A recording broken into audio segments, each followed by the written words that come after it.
What's going on? What's going on? What's going on, everybody? Welcome to the Man Cave Official. There's some late night stuff here. We getting in with my man Fat Lace Jay. He's the host, the A Mike for the Beards and Baldheads podcast that comes on every week. He is in the building. Just real talk, gentleman talk, real stuff. That's all. We're gonna get into it. You know what I'm saying? If you got your grown man drink on, come on in, join us, make it do what it do. You know how we say on other shows. Tell a friend, tell a friend, tell another friend to come on in. You ain't got nothing else to do on this snowy day. Let's get to it. Here we go.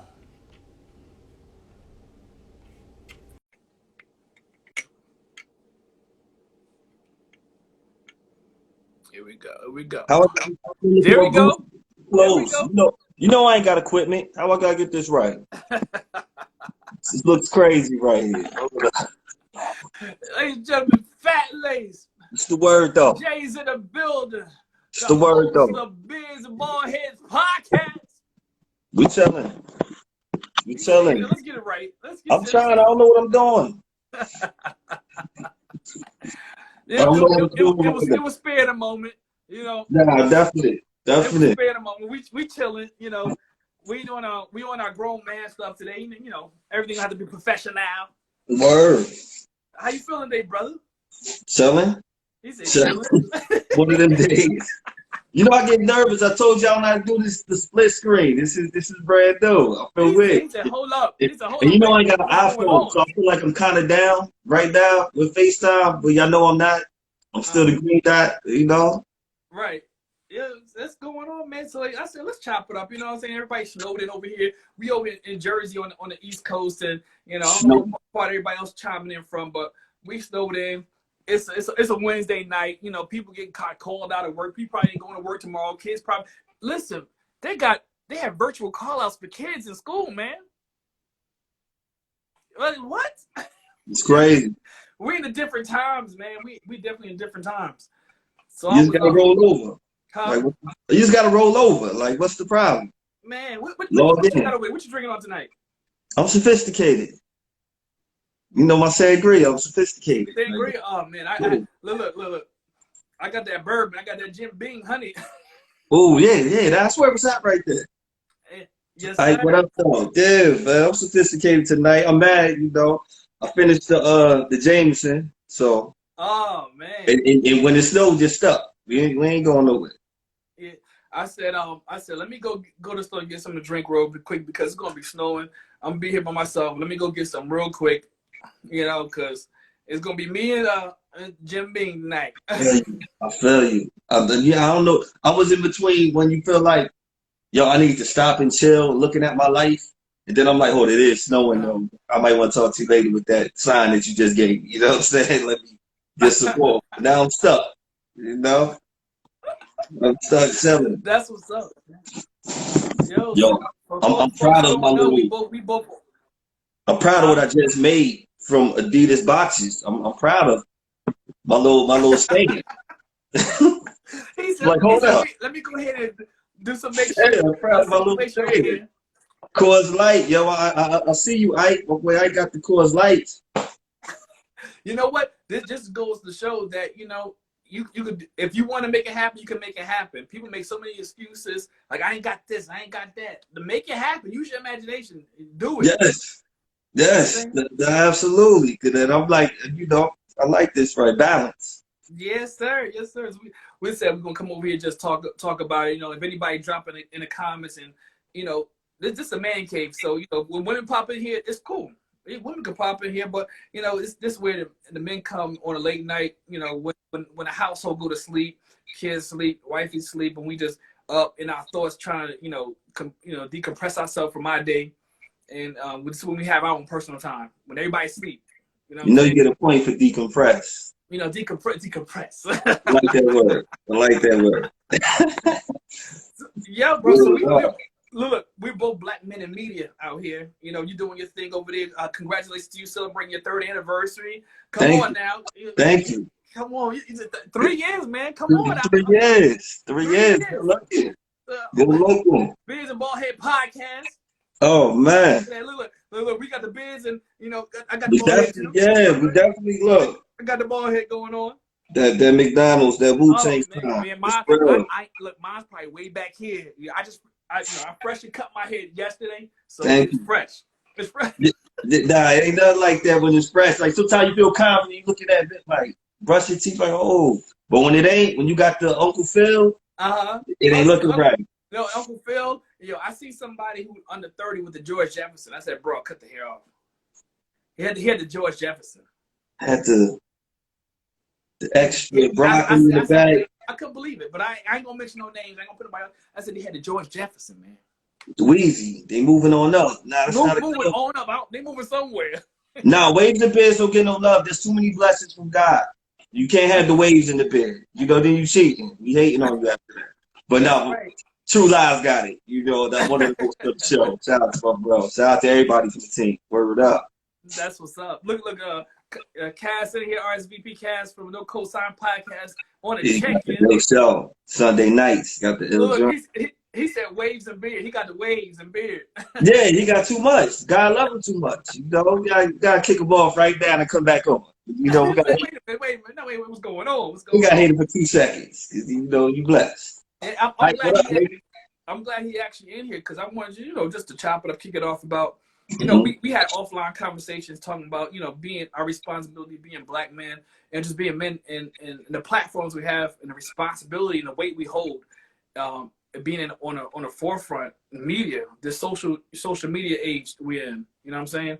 Mm-hmm. And really taking control of the content in which we could put out. Nobody's paying, cutting up big checks and tell us this is what you got to put out. On accord, doing what we feel, inviting whoever we want on here to highlight them and spotlight them. Mm-hmm. And just want to talk about our responsibility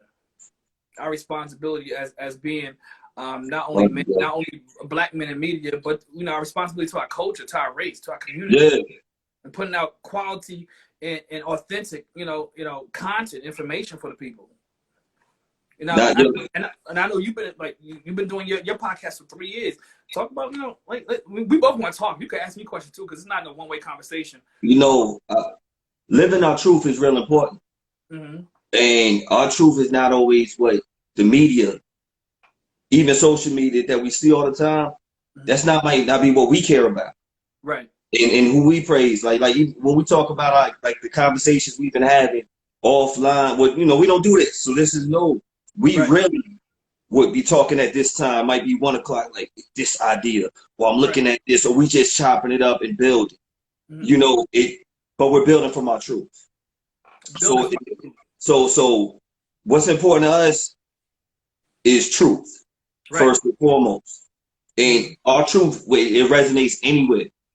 Right. Anywhere, from any man, from any media platform, from Black, white, whatever, you can get to the bottom if you saying our truth, whether it be funny, because most fun stuff is based upon truth. Right. So our social obligation is to speak our truth, what's real to us, and just do it in a manner where we're tasteful enough that we can still respect ourselves watching it later. Wow. But in doing that, I think it's something that I'll speak for myself, speaking my truth, and what's that saying go? It says, we march to a sound of a different drum or whatever the case. Yeah. Is. You know what I'm saying? So I feel like I've been like that all my life. I've been been different, growing up, and it's not something that just came about, being an adult and being a grown man. It's just something that's always in me. Now I have a platform to be able to display, my truth. Of course. Now we at the age we have life experience, we have more wisdom, we've been through some things, so we could share some things with the younger generations and pass on, and we're like the mentors to the up and coming generations.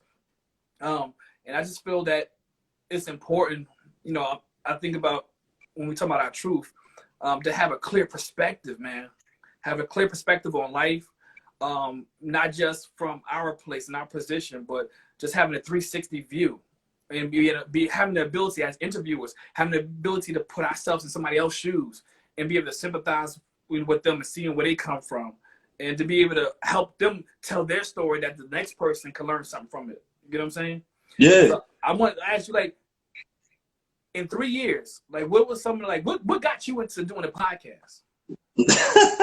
What got you started? I thought we was gonna say this for the real one, but no, I'm gonna. I know, but you know what? No, it's Sometimes cool. when you're It's in that cool. mode, I'm with you. That's a cool point. That's a cool point.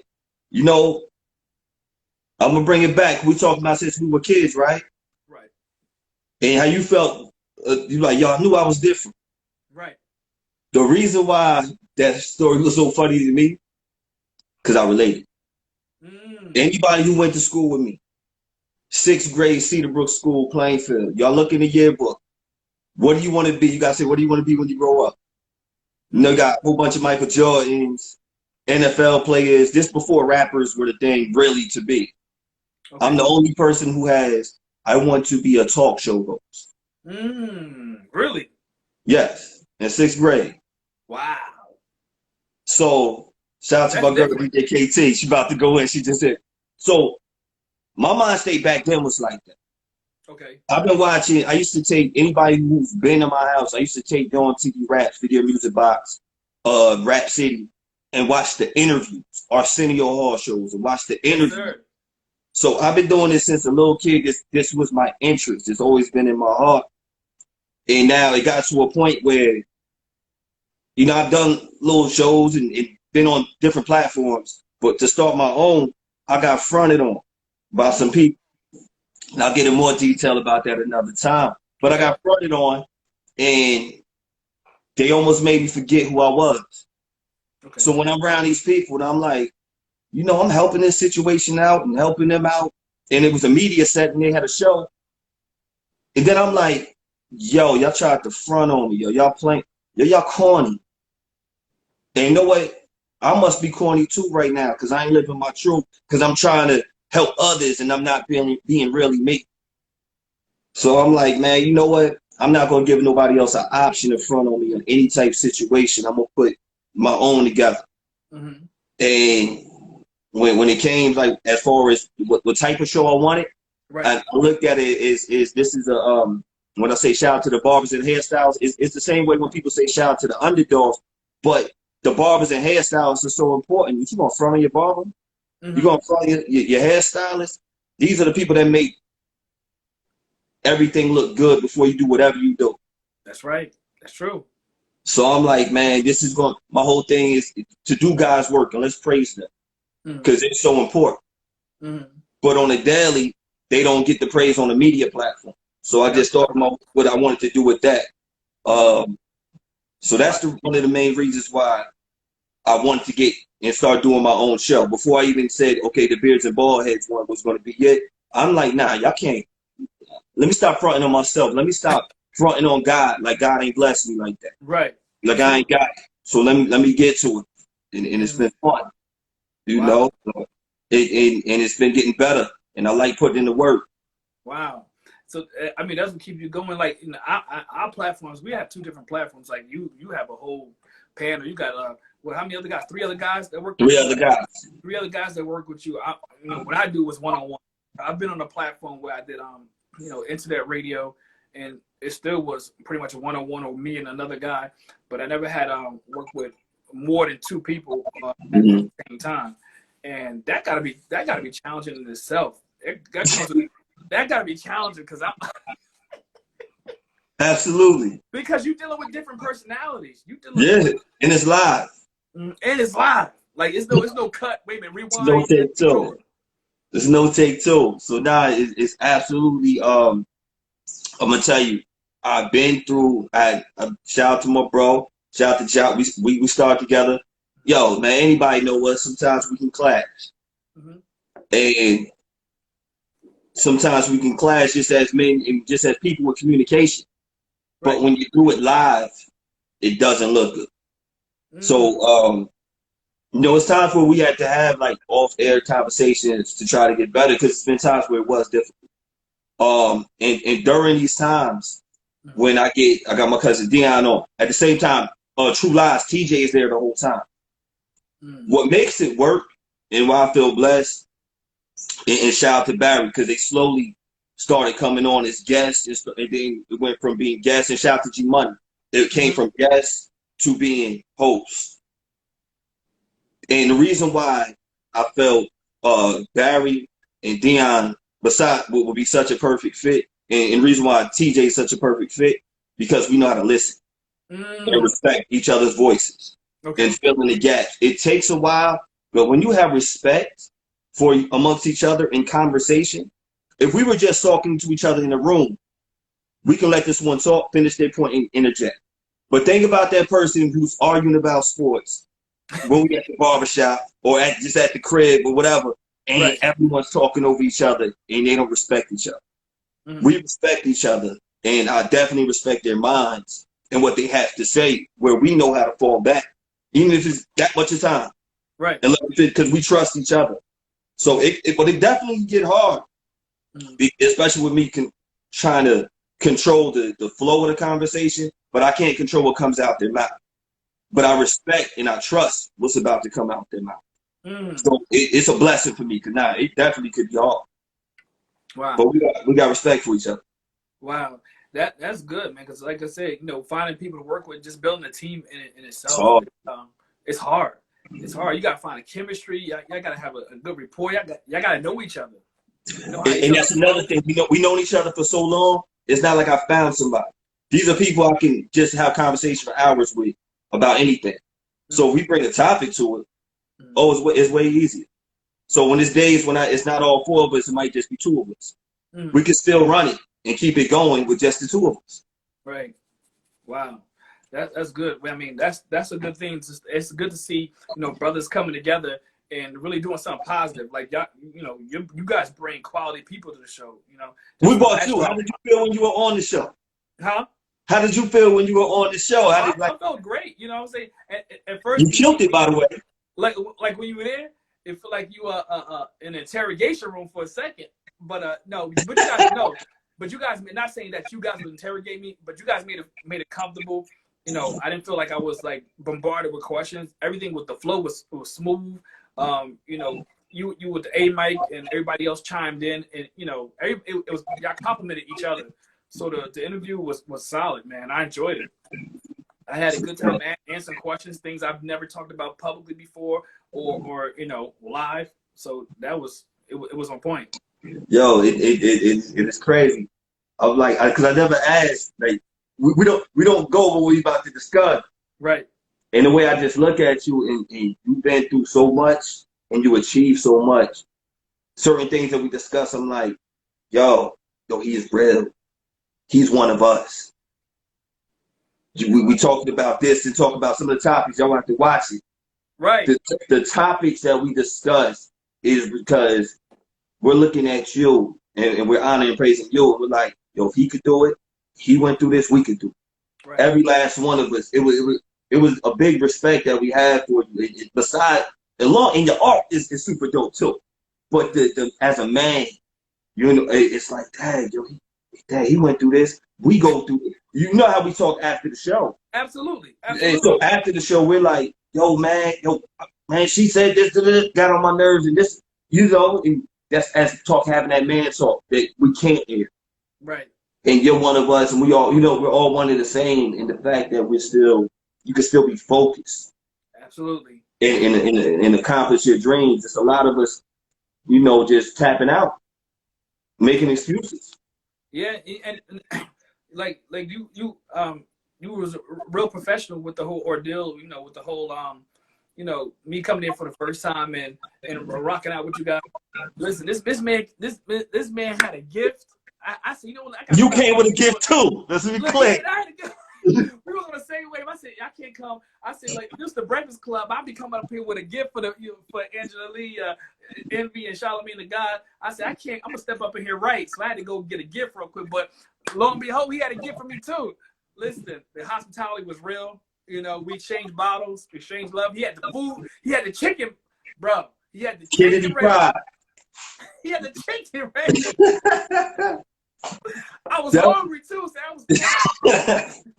He said he's not a vegan. He's not. I said, listen, I'm getting it in today. He said, you want some more? Yeah, I want some more.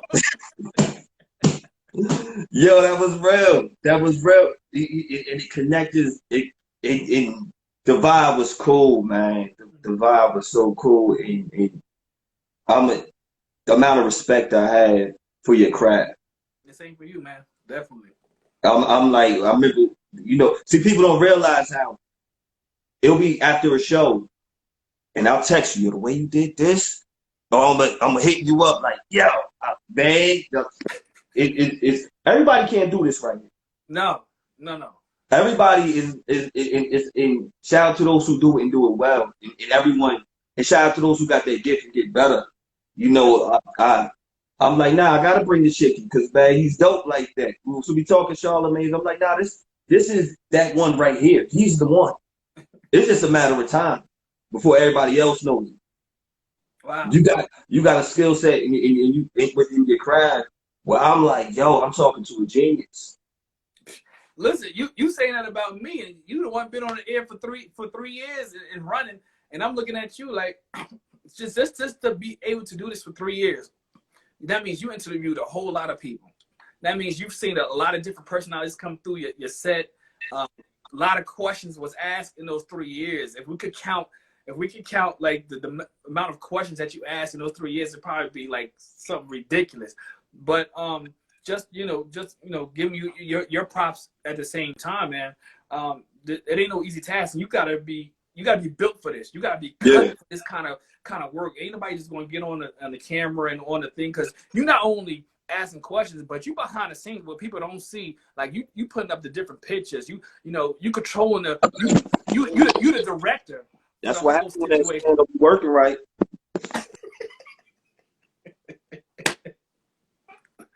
It's good, but you, like I said, you're the director for the whole situation over here. So and I just see how you move and knowing what goes on behind the scenes of what you do versus for how I do. Because all I gotta do is click live, go on, yo, welcome to RC Night, and it's your boy RC, and I'm good. But you have a lot of planning that you have to go on because you're working with 3 other guys yourself. You got to get the guests here. It's a lot of prep work. A lot of prep work. A lot of prep work. And for you to do this for 3 years consistently, consecutively, man, you deserve your props, bro. Somebody need to get you on a radio station. You need to have your own XM station with something. You gonna hire me soon? Listen, we might have you about to get the break. Together. You gonna get the break so I can work with you. You know, no, man. And thank you for recognizing that. Man, because my thing is I want to be the best. Right. Just period. And the meaning the best me. And if I don't keep pushing myself and do that preparation work and come at a different angle before every show, even my hosts don't know the angles I'm coming at for the show. The co-host. I'm looking at stuff thinking, I'm thinking about everyone's voice. When I'm putting certain pictures up, I'm thinking about certain stories, how this one might react, how this one's gonna react, how this topic right here is gonna get everybody in to warm everybody up. You know, it's because I'm doing that preparation work. I'm up at all times. I'm thinking about it at all times. Whether I'm planning it out. And some people look at it and think it just happens at that time, like just voila. But that's cool. I want them to think that, so they can just burn themselves for thinking it's easy, but it's not. But it's fun, it's fun. It's a lot of fun. Because I look at this, how you do it, and I'm like, yo, this is hard for me because I'm not used to this format. Right, and I think the same thing about you. Yeah, so I'm like, man, I'm trying not to look at myself on the bottom screen and look at you on the top screen, and to keep it going without the other stuff the way I do it, but the way you keep the engagement, and I tell you this off whatever, you know what I'm saying? Before I said like, yo, the fact that you could do that, the fact when someone gets on your nerves and you can keep your composure, and I'm like, yo, how did you? And I remember one time I hit you, I'm like, yo, I knew every time when he went, and you said, yeah, I was like, but you still kept it cool, and nobody else might have known. But I felt you. That's a hard job. It's just this and that. Right now, I can't even balance the camera right.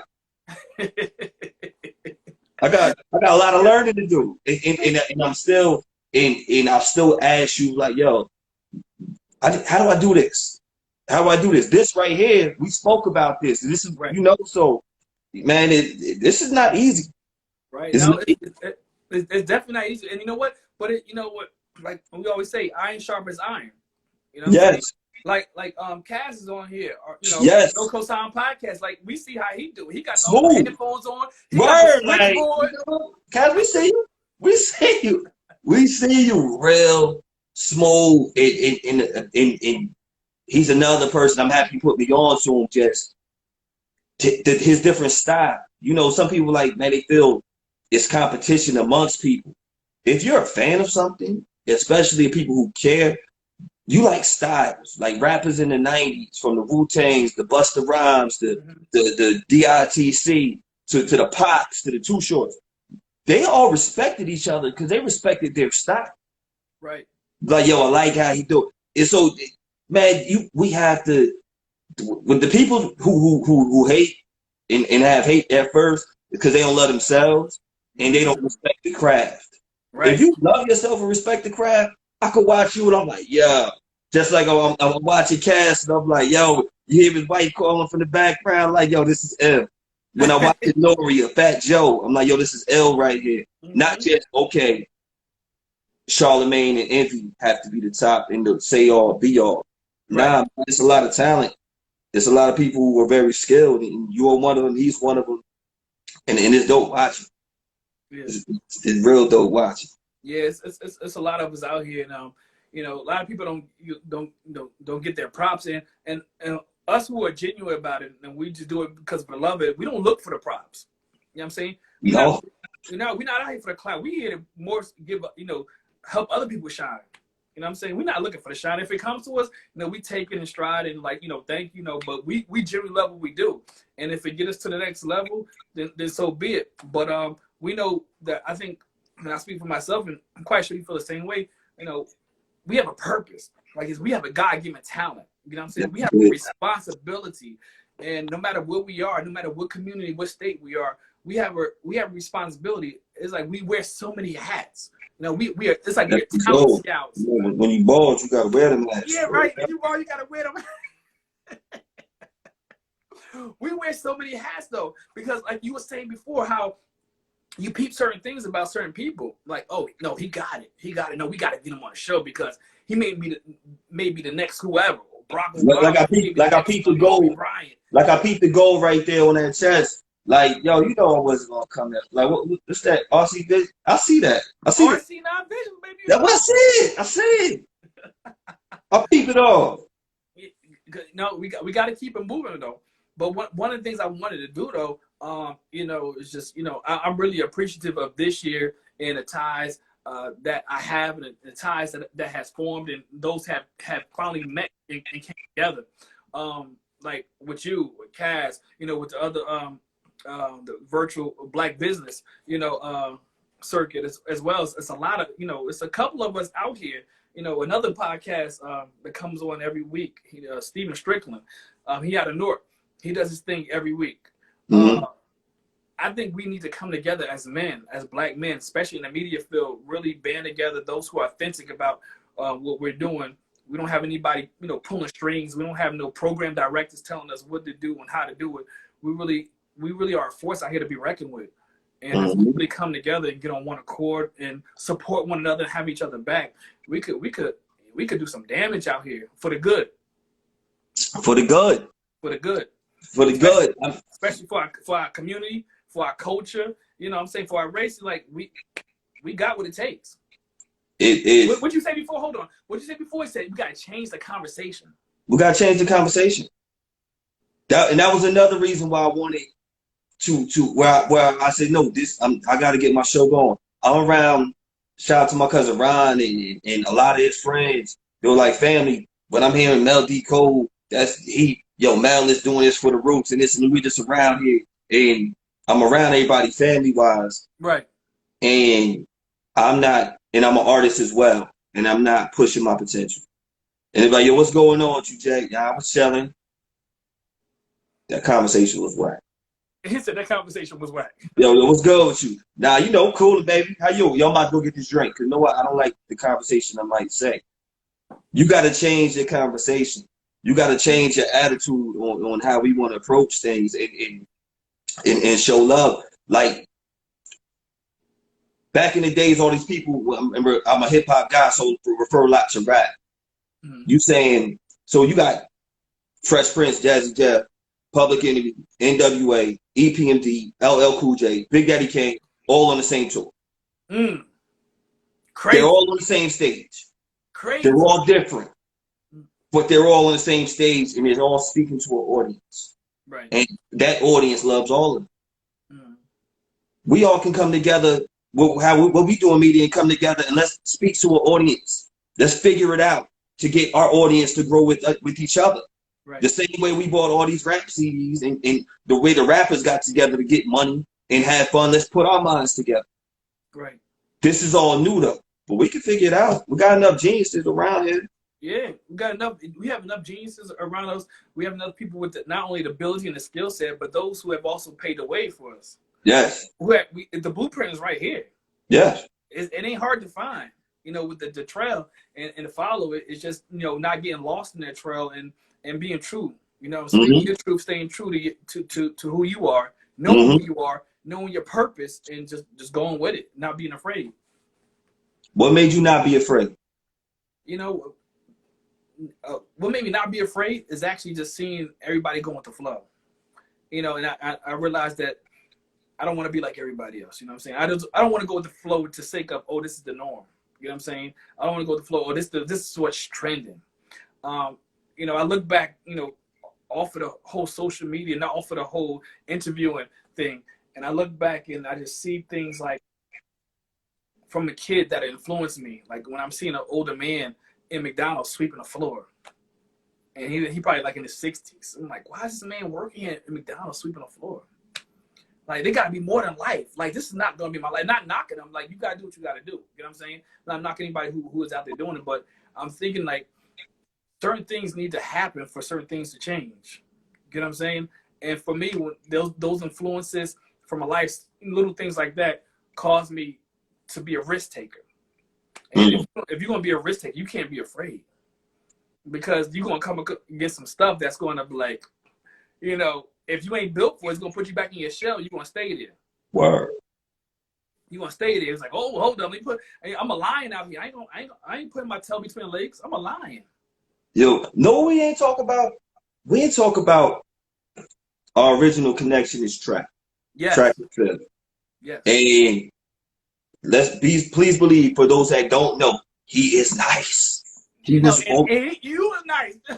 We got busy. And in the newspaper, because everything was newspaper, you would have the top 6 places in the newspaper, and you would always see that person named the North, whatever track. Right. And you always see R. Cook, Ryan Cook. You would see Jason Edwards and whoever else in the mix. Shout out to the Montclair guys and shout out to the Montclair girls. So that sport, we're naked. And when I mean naked, I played football, played other sports. It's you. By yourself. All the preparation you did is going to happen that day. Right. You can't sometimes blame it on your teammate or this one, it may be on a relay. But every week, every track meet, you have to display yourself every day. Yeah. Yeah. How did that discipline or those times prepare you for what you went through? Prepare you for the next? You know what? Like you said, it was an individual. When it came to it, like in track and field, the points add up to the team's total. But at the end of the day, it's an individual race. We ain't talking about no relays. Even in the relays, you kind of judge. If you drop the baton, if you run a slow time, they're gonna talk. But when you running like the 100, 200, or 400, like it's just you and the clock. Yes. It got nothing to do with nobody who's in lane 1, 2, 3, or 4, 5, 6 next to you. You know what I'm saying? It's just you and the clock and how you going to be looked at the end of the day. When you cross that finish line, are you able to say you put it all on the line? Are you able to say you can't, especially if you're running. Now, it's easy to hide when you're dealing with a team who's mediocre or below par. You know what I'm saying? But like yourself, we both came from dynamic teams. We both had good squads. We came from good schools who names, when people heard Plainfield, when people heard Montclair, they knew, okay, they coming with it. They coming with it. They coming with it. They coming with it. Win or lose, the respect is there. They coming with it. Right, they coming with it. You know what's up when you hear those names. Yeah. So at that time, you don't want to be the weak link. You don't want to be the weak link, especially if you're a sprinter. Especially if you're a sprinter. Like everybody look for the whoop, whoop. In pin relays days, we was in the same corner. We was in that left wing to the Yeah, so when you win it, it's like, okay, when I cross this finish line, did I give it all? And we all know we all have some bad days. We may be sick, not feeling well the best, but you don't want to let your team down. You don't want to let your coach down. You don't want to let you don't want to let your city down. You know what I'm saying? And I don't know how it was in your school, but in my school, like when our competition was over, when we came back, they made announcements on the announcement speaker, on a loudspeaker, like, you know, such and such did first place, and going to the nationals. You know, you had announcements, so that made you proud. It was like that the school pride for yourself, and so on and so forth. So you just want to put it all out there, but that prepared me to answer the question. That prepared me for where I'm at, to let me know that I can't lose, or if not, I've got to put my best foot forward no matter what. You know what I'm saying? My biggest competition is within me. You know what I'm saying? It's not really so much. Of course, we get motivation from the people who are around us. You know what I'm saying? People who are lane 4 or lane 2, like those who are next to you. But at the end of the day, it falls on you. Did you put in the work? And that's why I go hard the way I go right now. Absolutely. I gotta put in the work, and it only that mindset and that discipline spilled over to when I left high school and went into the military, and even further cemented and built that discipline in me, that motivation in me. Like, it don't matter what. The drill sergeant said, if it ain't raining, y'all ain't training. Like, no matter what the climate is, you getting it in, getting that mud. Like, it's life or death. You know what I'm saying? That's crazy. That's real. Yeah, it's really real. So those things like really really shaped me to be who I am today. Look, I just see a comment popped in. A cat said, "If y'all race today, who winning?" He put the eyeball emoji. Man, we only racing for a shot, man. I am not pulling. I'm gonna pull a muscle just thinking about it. I'm gonna pull a muscle too. Yo, just talking trash. I'm thinking about practice. I done threw up already. It's not gonna happen. Listen, that's real too. Like if you was in practice, if you never ran a practice and threw up after practice, you ain't training hard enough. Yeah, you ain't do nothing. If you ain't throw up after practice, at least you had to have a throw up story, at least one. You had to. I definitely had every Monday. Man, them 600s for my playing for you. Crazy. I hated 600. But you know what? Yo, and this is why, because you know with track we speak a different language. Right. When you see the success with track, that's why the respect factor lasts for so many years. Because it's like we know what kind of work we had to put in to get there. And that was the same way when I look at your skill set now with the work that you do. Hold up, I've seen a lot of people in gym who thought they was fast. Same gym class. This is track. And now I see that track and that work that you put in. That's why you stand out different than the others. But the same way with track, because, yeah, my team was winning too. We was getting busy and they make the announcements. But you know what? Half the people in your school don't get it. No. So when they look at you, some of your people from your class, they're looking at you as, oh, yo, that's just Jay. They fast anyway. That's AD and them. They fast anyway. Not knowing, we got to go against the best. But we don't want, so we have pride within ourselves. You have pride with what you do. Right. How come you never went to be one of them? Your regular friends who don't know how it is to put in something to be great. And it's easy to just fall back into the mode of fitting in with everybody over here who didn't put that work in you did to be great. And you could just be one of them because it gets hard. There you go. Ike knows. Ike's part of the team too. You could have just went back and it's been regular. Right. What stopped you from being regular? And because right now you're not regular either. You got some of the same friends like, yeah, I got time to do that. I got to do that. You have to do the same thing in high school. Right. So some of the same people, yeah, they like you, they rock with you, but they might sometimes they take you for granted. Yes, yes, sir. They take you for granted. I'm like, yo, y'all don't really see, because that's y'all man's what he do. How he really puts in that work and get busy. Why don't you ever just take the easy way out and say, you know what, I'm just gonna rock with y'all, because you can still be chilling with some of them. And not saying that you're doing bad in life, but they're not doing the type of greatness you're doing. Right. Yeah, and that's the whole problem, because now if you're around people who's not doing the type of greatness you're doing, nor understand it, you can easily get caught up in it. And so many people have got caught up in it and have strayed away from their greatness because they want to hang out with their mans. Because I ain't gonna because my you ain't gotta say nobody.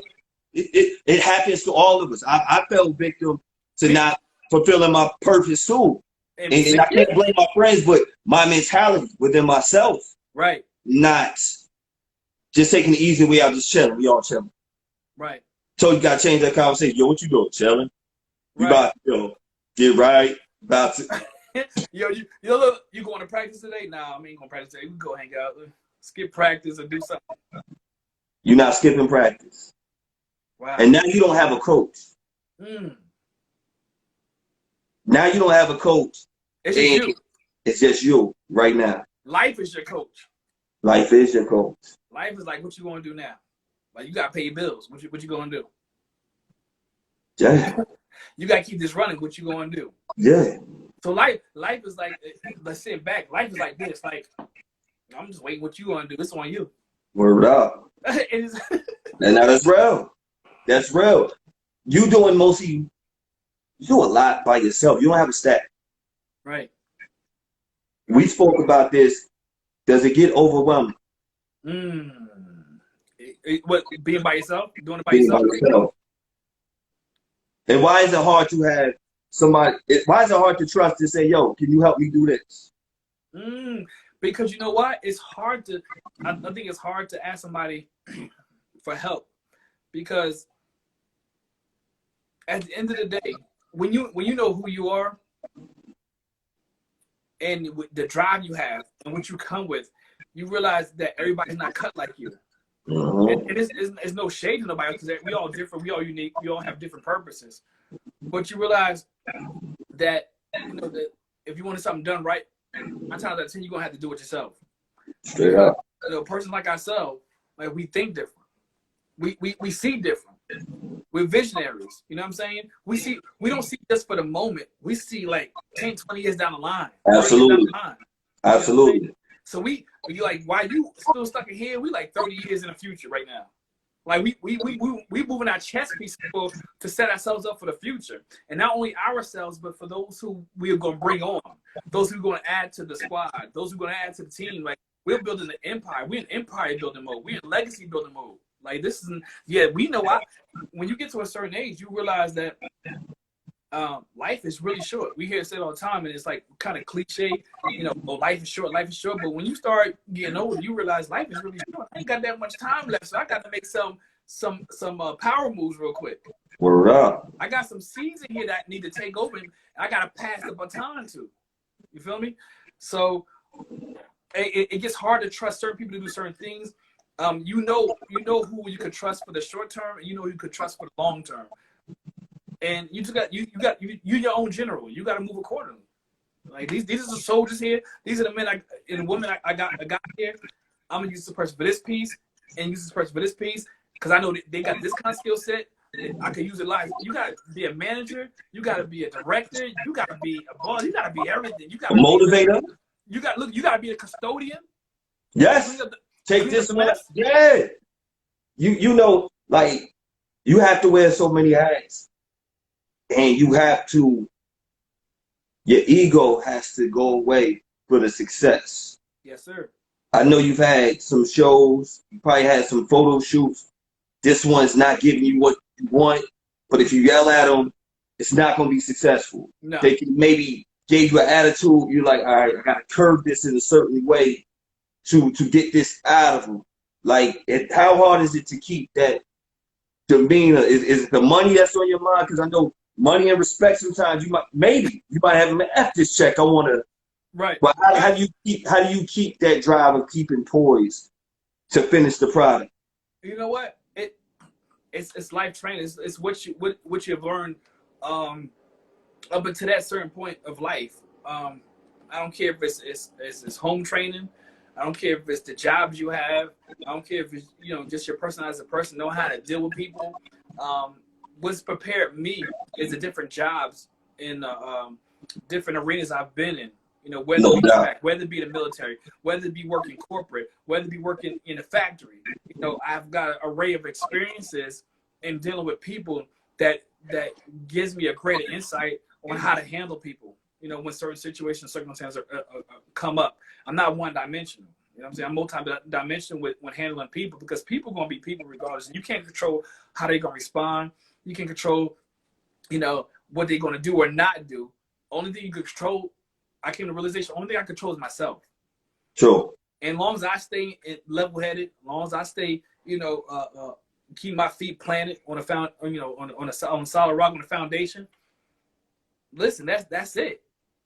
That's it. I know what I want. I know what I need, and I'm going to get what I need. I'm not going to stoop down to your level. If your level is lower than mine, you can stay down there. You get what I'm saying? But I'm going to stay where I'm at, and we're going to elevate. And so that's how that worked out. I think you got shut off over here. But this is a good conversation over here. I mean, Fat Lace. Y'all, we in a man cave official. I appreciate y'all for coming in and rocking out with us. This is great. This is a great conversation needs to be had. Like you, Fat Lace said, I met him in high school. Our teams was competing against one another. He from Plainfield, New Jersey. Me over here, Montclair, New Jersey. We run a track, but it's funny how life will bring you full circle. It's funny how everything will come back around and divinely connect itself to one another. So I really appreciate him even coming on and just spending time. If y'all haven't, check out the Beard of Baldhead podcast. It's on YouTube. You can look it up. It's on Facebook. Look up their Facebook page. Fat Lace, follow him on Instagram. That's PHATLACE.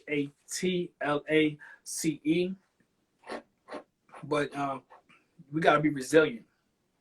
We got to know that we know what we call for and go ahead and make it happen. So it's good to be able to have this conversation with other men who's doing great things, brother, and a black man. Shout out to Kaz. I know you're still here on the check-in, rocking with us. Definitely appreciate it. Even what you're doing with your podcast is really motivational. Just seeing how you put it down, how you got your own style. You have your own thing going on. So that fuels that lights my fire. So I gotta keep going. We out here doing it. I'm not out here alone. We all on the front lines, and we have a responsibility to go ahead and present quality information, quality content, something of substance for our community, our culture, our race, everything. So it's definitely no joke out here. And that's all we're here for. We're here to level up. We're here to empower one another and to, live our truth. As many of you know, or if you don't know, I'm a man of God first and foremost. So nobody's perfect, but we have to make sure that we live our purpose. We always brought to this world for a specific thing, to do a specific thing. We wasn't just birthed into this world just to be here and take up space. You definitely have a purpose. You definitely have a gift. You definitely have a talent, and we need to utilize our gifts and talents as much as possible. Not only for the benefit of self, but for the benefit of everybody. And whatever your gift calls for, you got to do it unapologetically. You got to do it fearlessly. So many people are out here, not knowing who you are. They're trying to be like this person. They're trying to be like that person. They're trying to emulate this person. And they don't even know who they are. First, figure out who you are. Figure out what your purpose is and do it. No, what you're doing right now, it may not be bringing you a whole lot of money. It may not be glitz and glamour. You may not be getting recognition, but stay true to yourself.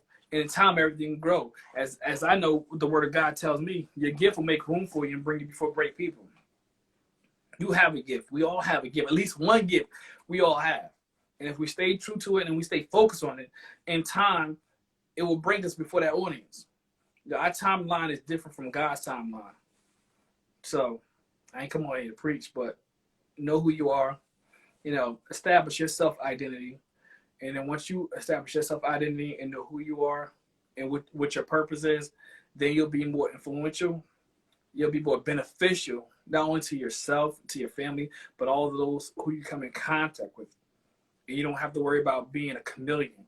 You don't have to worry about, transforming, conforming to everything that in every situation that comes your way to fit in. You will stand out and you'll become the magnet. You know what I'm saying? You'll become the magnet and people will be drawn to you because you're confident in who you are. It's not a pride thing. It's a confident thing. It's I know this is who I am. This is what I do. This is what it is. And I'm going to live my life the way God saw fit to me to live it. I think my man just came back in here. Fat Lace, we're going to join him back in. Here we go.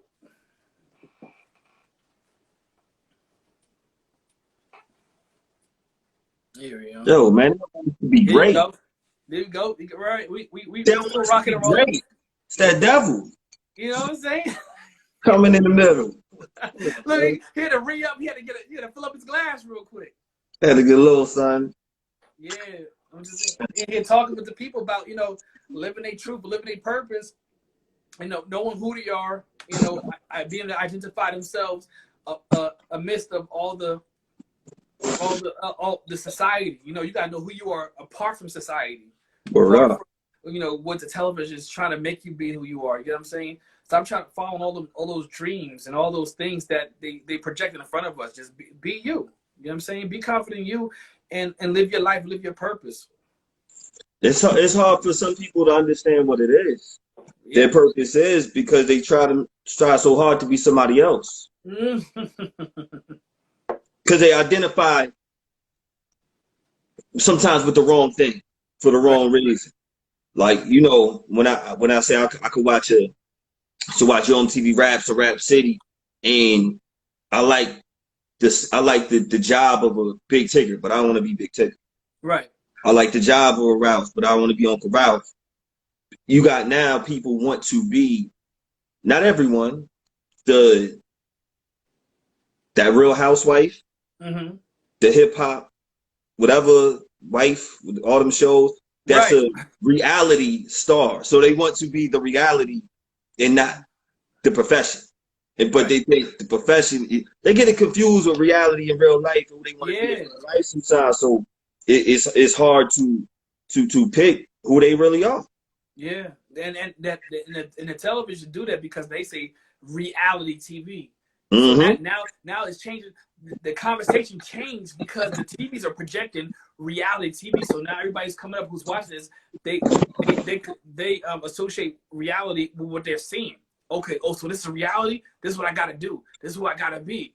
I got to get this plastic surgery. I got to get this done. I got to get this done. I got to get this nip tuck. This is reality. I got to chase this bag. It's all about. It sounds like you give a shot at Flex. Flex got the nip tuck. You're right. I would do that. Give me a pill. I don't want no nip tuck. Just give me the flush pill or something. Right.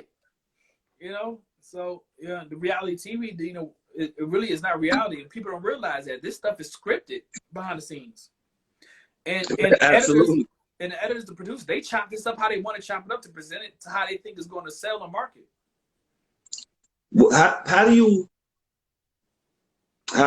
you suggest somebody can find themselves or they're gonna have to pay for that one? So I think some people are they don't identify what makes them happy themselves. If they can identify what truly makes them happy, care if you some people like making dolls, some people like yarning, whatever the case, cooking. Do what makes you happy, and you'll have a happier life. If you like dancing, Wow. dance, sing. Go, join the choir or load up a video on TikTok. Whatever you're gonna do what makes you happy. Even if it's not, you're not gonna turn professional in that craft. Just do what makes you happy and be unapologetic about it. Right. Some people don't want to do that. I agree. Yeah, like people don't know what makes them happy and what brings them peace. And I always say, like, one of the things when I hear the word happy, like, do what makes you happy. You have to have an even balance of doing what makes you happy, but do what brings peace to you. Do what gives you peace. Follow your peace, because happiness usually comes from happenings. And if certain things don't happen, you're not happy. Word. You get what I'm saying? But if you Word. have that internal peace, that trumps happiness. Like if something doesn't happen, if my bills are not paid today, or if somebody comes to say a wrong word to me and triggers me, listen, I'm not happy no more. But I still have that peace within me. You know what I'm saying? And that will override all that, the things that makes happy. That's real. Yeah. That's real. It's hard to get that peace. Was it a journey for you to get that peace? Yeah, it's a journey. Like, and honestly, my journey, I learned about peace from God. I learned about true peace. Like I said, I ain't come on here to preach. I can preach. Yo, But look, now let's talk about it, because I like what I said it on the show. When you text me like, yo, what got us together? I said God and art. you did. I said God and art. I'm up praying. I'm up doing what I'm doing at that time, and I'm like, I'm hitting you, and you like, yeah, I just would writing my affirmations. I read the Bible. Like, what you read? He was like, I was like, what's your routine? And when I'm hearing your routine, I'm like, man, God has put these type of people in my life. These God-fearing people, and they have a certain passion within themselves, certain determination with themselves. So you have that. Sometimes you say, I think, was it me talking about, yo, just pray on it or whatever, like, or when you just say something with God, people, it's like Right. it's not Yeah, we talking real. about that. Yeah. Yeah, like yo, they don't feel real when you say, yo, God. You're Right. speaking about God, so you're like, yo, I got it from God. It's like, yo, come on, like what I where you get God? Like what's the website? Like, come on, bro, stop talking that cliche. You got it from God. Now, what app you got it off of? Right. You What it, Africa? it ain't God. Like, what are you talking about? Right. But it's really real. Yeah. Explain that, like how you tap in. Even though it's something sometimes people don't want to say because it's for those who know. Mm-hmm. But the respect I have for you is so real. This conversation is so real. And if you gotta get a little preachy, then do it. Because all this dopeness is coming out because you were blessed. Mm-hmm. And you have a gift from God. Right. But you put work with your gift. Got to. They said faith without works is dead. You feel me? Right. Right. So you definitely got to put it in what Cash just said. He said, my peace came from feeling so uncomfortable with my chaos. I feel you. Woo! That's Feel one you. of the things, like when you're sick and tired of being sick and tired. Word. It's like, forget this. turn it over, new What? slate. Just to get by, or even though what we do is wrong, like you just it's some of them joints where you like, nah, man. I feel you, Cass. I feel Yeah. yo. How, how you tap into God like that? So I tapped into God really, like pretty much what he said. His peace came from feeling uncomfortable with chaos. I came to a point, where there was always some kind of God influence in my life as a child. Whether it was going to my grandmother, as a little bitty thing, Mm-hmm. to a Catholic church and to being in a church, or just how back in the day, certain parents have people, family member houses have certain like trays with scriptures in it, little ottomans and stuff, the prayer hands, you see things, or my parents brought me to church probably mainly on holidays, was Mother's Day or Christmas or Easter, Father's Day, fresh. you know what I'm saying? Yeah. But as I got older, going through my own trials and tribulations, I was able to tap in after my fourth trial, in 2005. I was in and out of the church before then, but it didn't stick. It Yeah. stuck after my last child when I went through enough hardship, enough turmoil, when God was like, okay, it was God who called me. He said, it's time to will you in, because you know what I'm saying. Only God knows the calling He has on our lives. He knows the purpose that He has for us. And when I got to that point, and I can't even take no credit. I won't say, oh, this is what I did.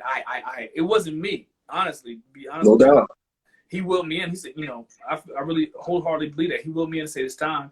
And when it was time, I was just eating up the word, eating up the scriptures, and then I said, wow, I know why they call this the good book now, because everything I started to read from Genesis to Revelations was real life. Even though it was over 2,000 years ago, this stuff is still applicable Still today. Yes. You get a point for Apple.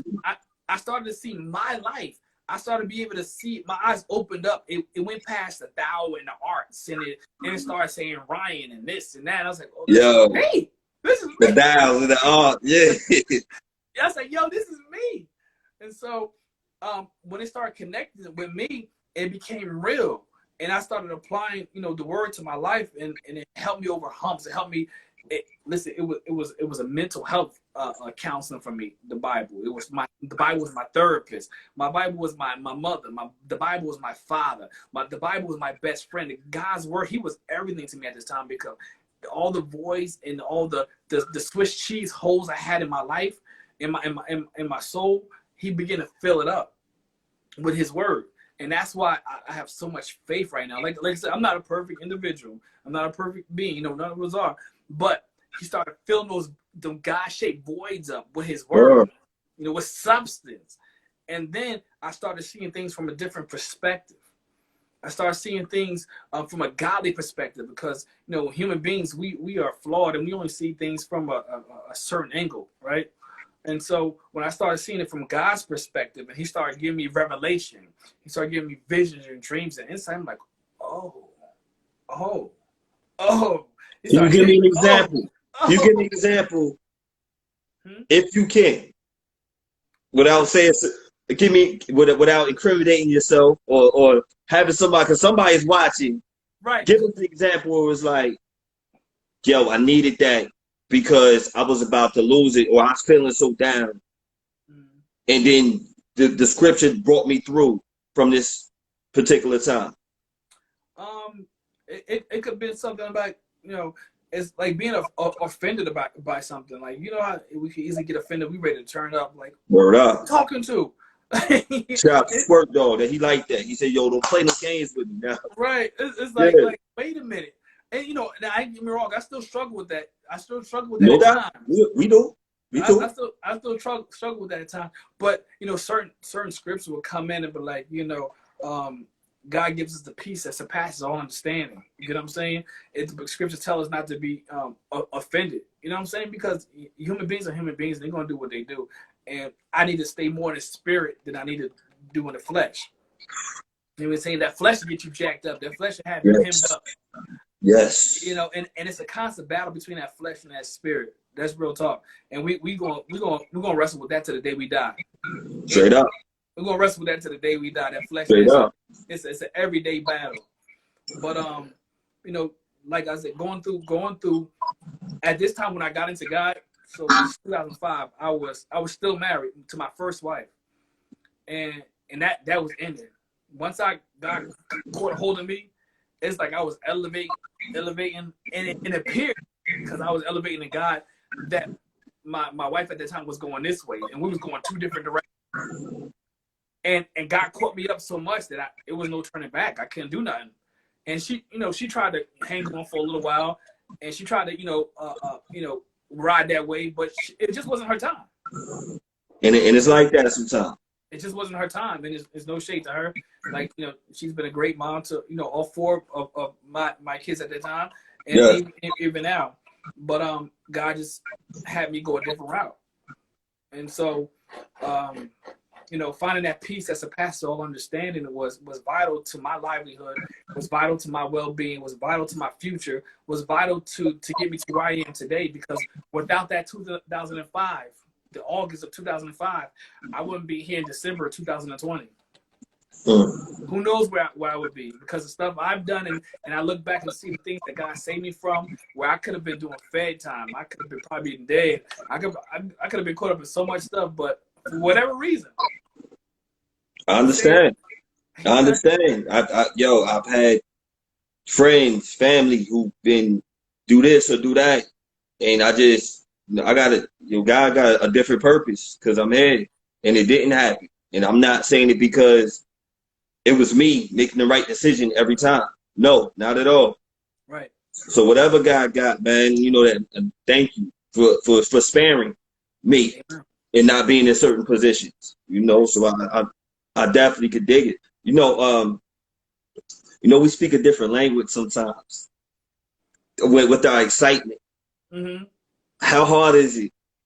So like I know I can holler at you. Like you got that banger, or you got that work. For someone to for you, like shout out to my boy Jay on the check-in, or my boy Jason, to express your excitement for dopeness without offending the next person. Because everyone doesn't get it the way it can accept when you, because sometimes you'll say it so smooth, like, yeah, that's what I'm talking about. Jay, I be saying that to Jay. Jay is super fresh. I'm like, man, you see, he's my tutor. He's my fly tutor right there. Mm-hmm. We can talk that talk, and it's fun. But sometimes people take it for arrogance. And you can't talk to everybody like that. Does it ever impress, whether it be the child's mother, the this, or that, your cousin, they get offended with your excitement. You're like, damn, I can't even, you don't get it. Right. You start talking about, and that's the thing with visionaries and creatives and those who are constantly, when we probably before you lay your head to bed, you probably gonna reflect on this live and like your mind gonna start going. Yeah. And we can't shut it off until we just, you know what I'm saying? We can't Word shut it up. off. But to answer your question, I have many instances like that where your excitement for something, could offend somebody, and you can't. It's like you can't curb because your excitement is genuine, and you could see dopeness, be like, yo, and somebody else look at it like, they ain't even that hot, but you see more than what they see. You see more than the surface. Like if I say something is dope, I see the surface, but I'm at the root. I'm at the root of that with which I see. I see more than what you think I'm seeing, and what you think I'm seeing is the thing as you're saying, but we're not on the same frequency. We're not on the same frequency. Like your shirts with the this not art.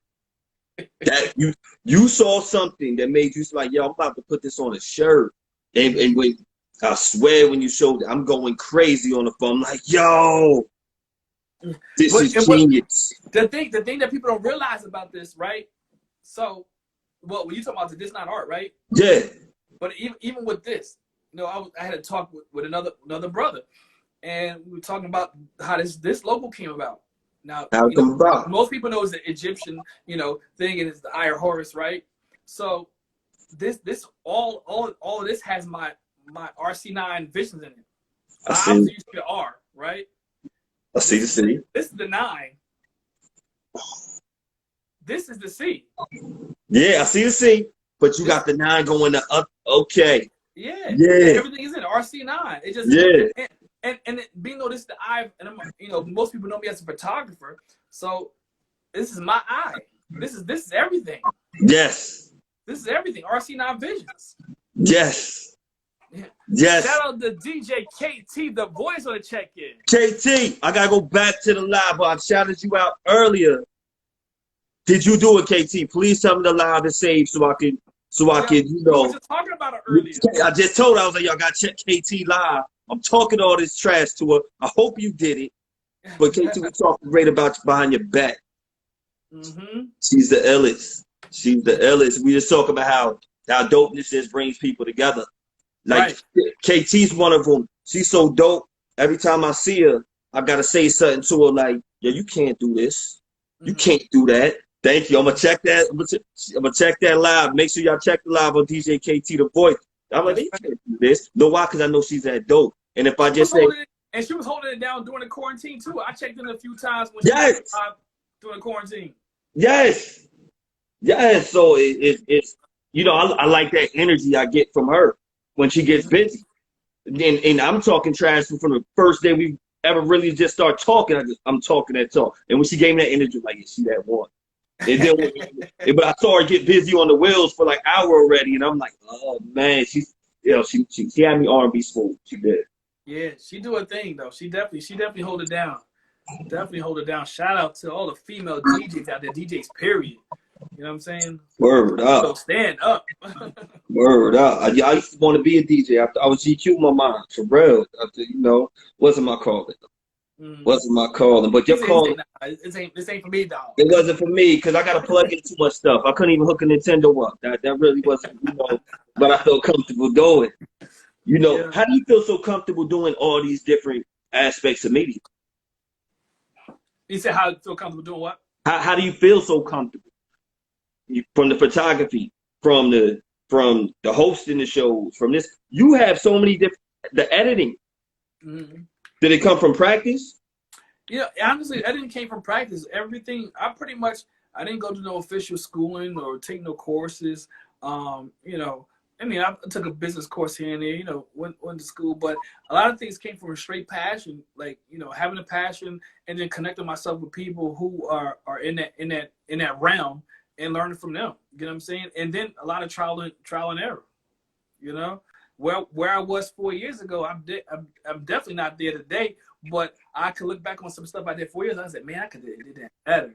But I was only equipped for the knowledge base that I had at that time.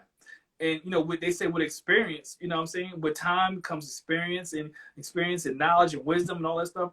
They came together. So where I'm at right now, I still feel like I'm not where I want to be because, you know, as people like us, entrepreneurs and professionals and creatives, we always see a bigger picture. We always want to level up. Like, no, I could do better. I could do greater. Like, I ain't there yet. I haven't arrived yet.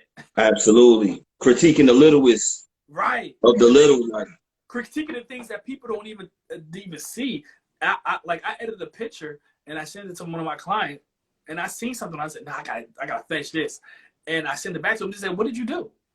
And I had to point out this. Oh, I didn't even know. It's nothing to them, but it's big to me because you know what? I think from a different, I think from a photographer's perspective or a creative perspective. I said, wait a minute. If another photographer see this, they might zoom in on this. They be like, oh, he didn't do this. No doubt. I do that. No doubt. No doubt. So I'm gonna get caught slipping. No doubt. No doubt. I told you it's certain things you did, and you like, yo, I wasn't even thinking when I did it. I'm like, yo, that was genius. And I'm gonna let you. I'm like, nah, the way you handled that format right there, the way you did this with the interview, I'm like, I'm gonna use it, and I'm gonna use it. I'm gonna tell you that I'm gonna use it, and I'm gonna give you love when I do it, because that was just so ill, like, you know, and I can't do it the same way you do. I'm gonna do it my way, but I'm like, I never seen that before, man. I never, you know, that's the stuff that gets me excited. Right. That stuff gets me going. You know, when I see you do it with the shirts and the clothes, I'm like, yo, this is different. This is a different level. Do you have a lot of people who say it to you like the way I'm saying it to you? Honestly, no. I mean, I have people who tell me it's like, you know, you're good at this. They, you know, they give me my props. And, oh, that was a good show, or this is dope. But to actually get into details and break it down, like line by line and moment by moment, I don't have many people in my corner telling me that. Not saying that, you know, I have haters in my corner. Not that you need it like that. I'm just asking. Yeah, no, I don't have many people. You know you're doing a good job because even as simple as, oh man, that show was great. Yeah. Well, it's good enough for me. Okay, people like it. People rock with it. People may, you know, send me DMs like, oh, that was a good one right there. Or you did it good. I enjoyed that. And I have a quality, you know, they may not know it, but I have a quality assurance circle. You know, certain people I check in with. Just to check the temperature, make sure I'm on point. You know what I'm saying? They might not know they're part of that squad, but it's people I check in with, like, how did I do? What did you see? What did you like about it? You know, and they'll give me their feedback because I trust their feedback. I know they're not going to, you know, give me that fluff. They're going to give me the real, and they're going to give me the pros and cons of what I could do better. And I take that and run with it. So I make sure I put myself in a position that, you know, I don't get so high and mighty where I think, oh, I'm not man, I'm that nigga. You know what I'm saying? I'm good. I keep myself grounded by having real people in my circle.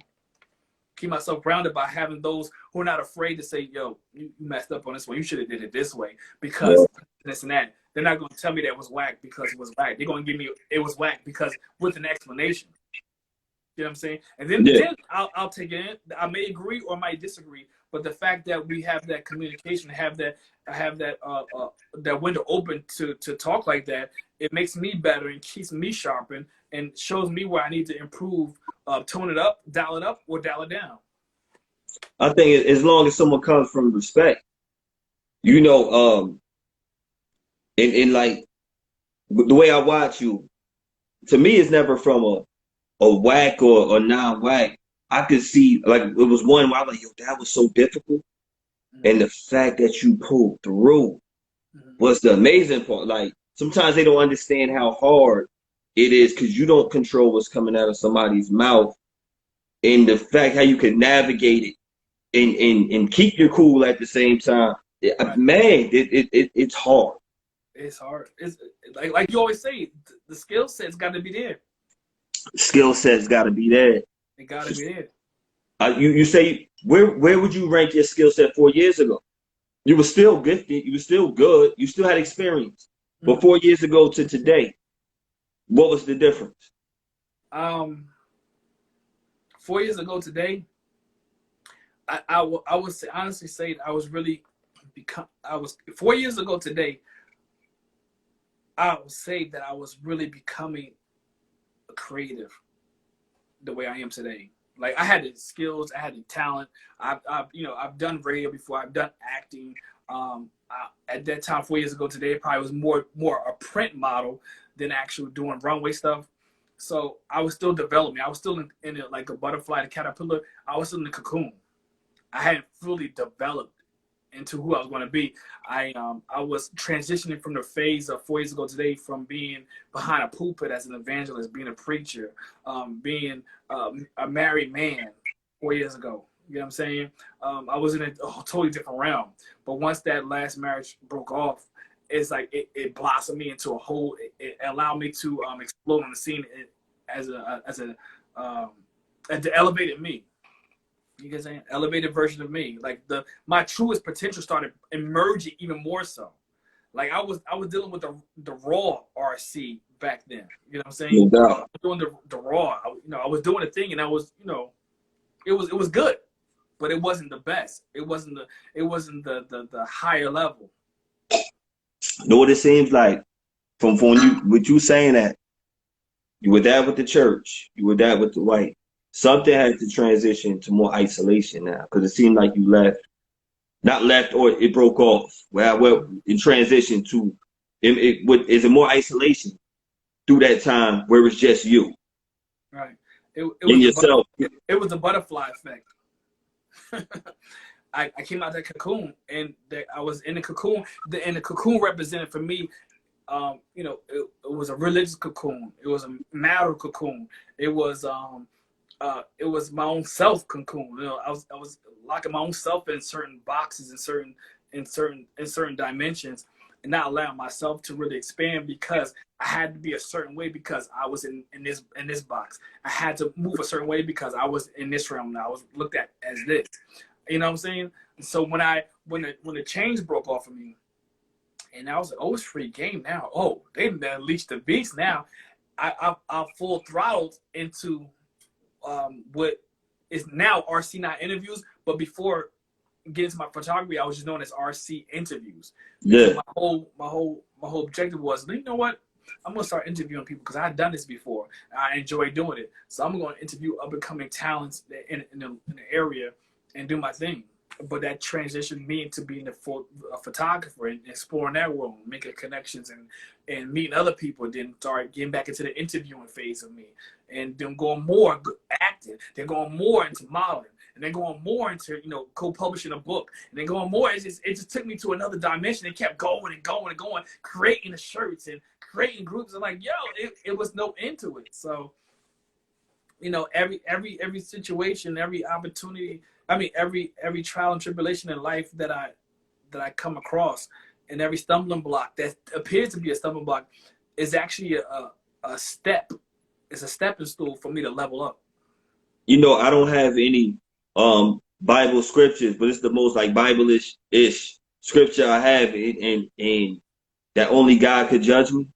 Mm. Did that come to you? We're like, yo, later for all y'all in my cocoon right here. Only God could judge me. I'm locking in. This is what I'm doing. This is how I'm living my life, and I care nothing about none of y'all. Wow. I'm doing this right here. That's real. And let me tell you how real what you just said is. When I was married to my first wife, like I said, my first wife, we had 4 kids. My oldest it'll be 20 years old. And Yo, how y'all have no platinum heads right here, y'all? I don't know, but you know what? Thank God I don't right now. Yo, I told you Jesus love you more because you got an iPhone. That's why you ain't got these heads right here. You looking good, man. I see you. But the real thing is what you just said. When I was married, my first wife, I had to just a couple of years after 9/11. I was sent off. I was in the army, and I was sent off to Iraq. And when I got sent off to Iraq, my wife at the time, she was pregnant with our third pregnancy. Well, Y'all do it together. It's technically not first. It's technically our fourth pregnancy. But she was pregnant with twins, and she had complications. And so when I went over to Iraq, I couldn't stop that. I had to leave her pregnant. She was staying with my moms and everything. And I had to eventually come back from Iraq. I was in Baghdad. I had to come back from the Middle East, come back home to take care of that situation because the situation is severe medically, where we had to go to, I left Iraq and went straight to Florida to see some specialists to, check her out and all that stuff. Make a long story short, our story was on CNN, the New York Post. It was on your all major stations, everything, our story. And that's a whole nother story in itself. But the twins we were going to have, only one made it. My son, Nathaniel, who's alive today, healthy, he's strong. He's like built like an ox right now. He made it, but his brother didn't make it. We named the one that made it. His name is Nathaniel, which means gift of God. The one who didn't make it, his name was Daniel, which means only God can judge me.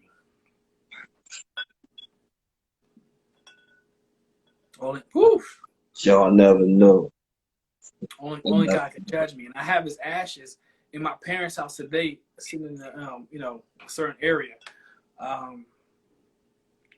But just that alone just let me just furthermore catapulted my faith in God, man, and let me know that God has a plan for my life. Because if it wasn't for that failed pregnancy, I probably would have still been in Iraq, right? And not only would I have still been in Iraq, I probably would be dead. Because when I came home, many people from my unit got killed in a convoy. Some of the cafeterias was hit with mortars. And I could have been in any one of those. You were a cook at that time. Right. I was a cook at the time, but when we went over there, I didn't go over there as a cook. I went over there as an MP. Like that cook stuff was when you went country, you ain't no cook. You out there on the front line. Whatever your job, you were on the front line. So I could have been in that DFAT, that cafeteria, or I could have been in that convoy, and I could have not be here talking to you today. And I just looked at it as a sign. Baby. And my son was born in 2004. I gave my life to Christ in 2005.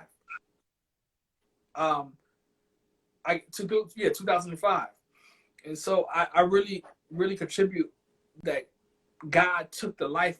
To this day, I believe that God took the life, allowed my life with my son to be taken to save me. And when I think about stuff like this today, I said, I can't stop. I can't settle for less than best than what God has for me, because he allowed my son to be taken so I could live. You know what I'm saying? It's almost like Jesus died for all of us. You know what I'm saying? He was his ultimate sacrifice, but God sacrificed my son that I could come back home and still be talking to you today, to still have an impact, to still do the things I'm doing. So there's greater for my life. It's greater. And And as short as his ashes sit in my parents' house in the urn, I can't settle. I gotta keep going. No Because doubt. now because his the sacrifice of my son, and I only have 4 kids from my first wife, but I just had a newborn November 18th. Congratulations again. Thank you. I gotta leave a legacy. I gotta leave an impact. Yeah. It's game time. I ain't got no time to play games. And yeah, I may make my own mistakes and trials and tribulations, but what I want to leave when it's all said and done, I want to leave enough clues behind. I want to leave enough examples behind that if I will close my eyes today, that my kids grow up and look back, well, my daddy did this, my daddy did that. Let me pick up these fragments, Mm. put them together and see what I can make of it and run with it. I don't want my life to be left in vain. You get what I'm saying? I don't want my life to be lived in vain. I need to leave enough clues behind for my kids to pick up the pieces and put it together, figure it out and run with it and take it to the next level. Yo, and you doing a hell job. Is any of the children in the arts? My Like, daughter, my daughter, she okay. said she wants to be a model and a photographer. Wow. My youngest daughter, that's the youngest of the first 4 I had. Has she ever been on set with you? Huh? Has she ever been on set with you? She hasn't been on set with me, but she's seen my work. My son, I photographed my son. He's been on set. My oldest, which is 20. But she's the one that got the gift. She's the one that has the talent. She, like I was talking to her the other day, and she told me. I sent her some Instagram pages of people who she probably could follow after and get examples of inspiration from. But she said, I want to be a model and a photographer. And she got the eye, she got the creativity, and I know she's going to do it. And I'm going to part into her everything she needs. How is it? Because I was talking to my boy James, Crush's brother, and talking about Crush's nephew. Shout out to Just. Yes. He awesome football player. He's going on his visits, has a big weekend coming up, making his decision. And I'm like, sometimes as parents, we can say one thing and it might take them the third time to get it because they're like, oh, that's just dad. And even if you're good, the kids sometimes don't get fully respect because it was Grant Hill. He has daughters who play ball. Right. And he's complaining, saying, my daughters act as if I never played basketball. They don't even listen to me. And I tell them to do it. Like, you're just dad. Right. Has that ever happened? Shout out to my boy E on the check-in. Has that ever happened with photography? Like, yo, did you see this? Did you see it? Oh, dad, you can, because you're still just dad to them. Right. I think at the end of the day, because, they're young and they don't really comprehend on the level we comprehend on, you just dad. Like, I see what you're doing, but, they into their generation, they into what's popping in their generation. They really don't see what you're really doing. But they will, in due time, look back and be like, oh, when they become my age, when they get in, say, maybe late 20s, the mid 20s, 30s, they're like, oh, I see what my dad was doing. I get it now.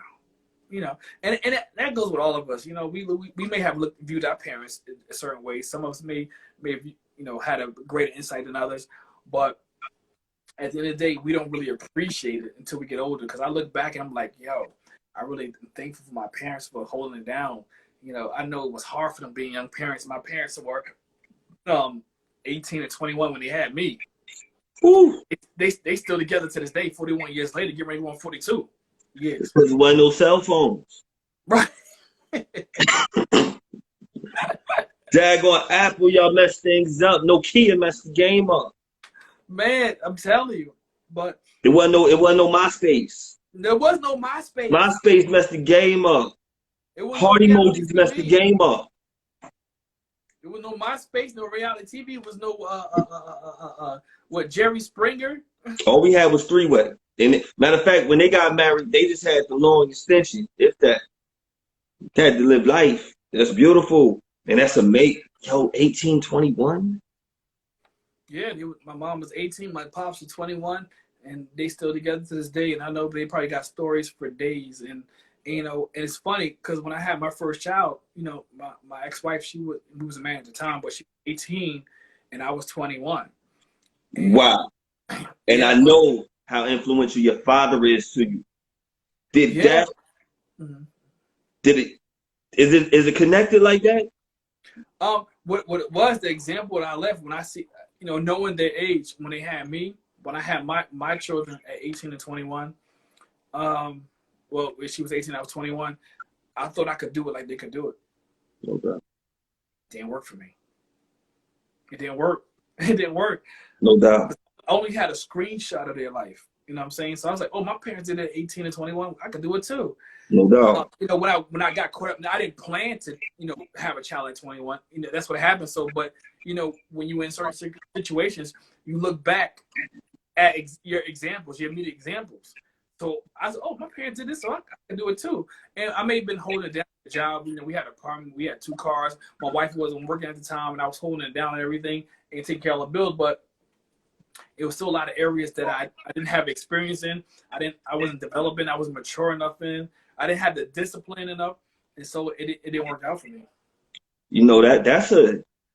That's a difficult situation that you manned up on, and you did it a way where you felt solidified, and you took that step to get married.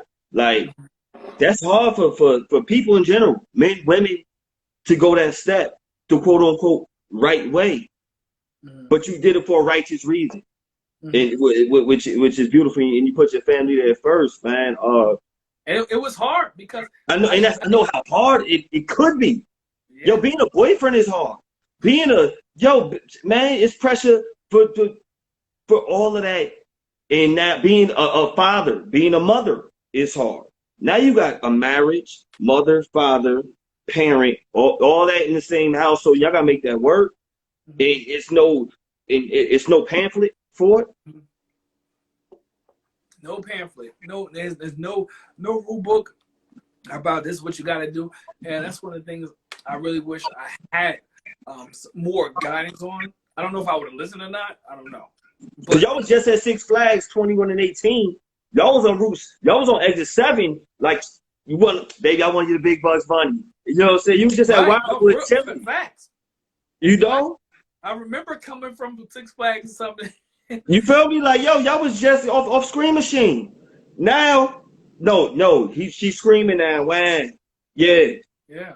Then it's I do. Then that's, man, for anybody to do it. Mm-hmm. I salute it, because look, I'm late in the parent game. Yo, it's not easy. It's not easy. It's the fact you don't beat yourself up and you didn't give up. Mm-hmm. And that's the hardest part, to keep your head afloat, keep your head above water, and really, really keep staying in it. Because listen, it's a wave after wave of trials and tribulations, wave after wave. It's always something like, I'm gonna make it. I'm gonna make enough money. I'm gonna do this. The kids are older. They're asking for money. They don't ask. They can text you on their own. Daddy, it's Christmas time. My daughter just hit me up the other day. I need my hair done for the holidays. Can you send me like $90? She gave me a discount. Like, I said, let me see the hairstyles. She sent me the picture of the hairstyle. I was like, oh my God. It's real. Bundles is real out there. Yeah. And $90 is cheap for a lot of, because women know like that it could go in hundreds. But I know. It gets real, and if you're not in a position financially, if you're not stable, like, dang, how much, I'm struggling right now. I gotta get my daughter how much? Is it? Yo, and you got that many to not fold. Mm-hmm. Yeah, the pressure is real. The pressure, just when you by yourself talking and you going and everything is going. The fact that you live in your truth and you're not giving up. At one point, was it hard money-wise going into the arts? Honestly, like when did it click where it's like, yo, I could get money, I'm getting paid off this, and I'm gonna do this full time? Because you went from one point to I'm going full time at this. Right. You know what it was? It got to the point where I realized what I was making, either salary or per hour, wasn't enough. I said, there's no way I'm gonna make it. There's no way I'm gonna be able to support my family and create a legacy off of this. So I'm on that 50 Cent mentality. Get rich or die trying. And once I tapped into that mode and made that decision, and it took a while to get that decision, because I went I was halfway. I did my arts halftime. I did my full-time job, and I was going back and forth, and it was levels to it. But once I made that final transition, I was like, no, I'm not going back to a regular 9-to-5 job. I got to make this happen, because if I stay in this 9-to-5 job, it won't give me the results I need to create a legacy I need to leave for my kids. So I'm gonna have to be on my 50 cent, get rich or die trying.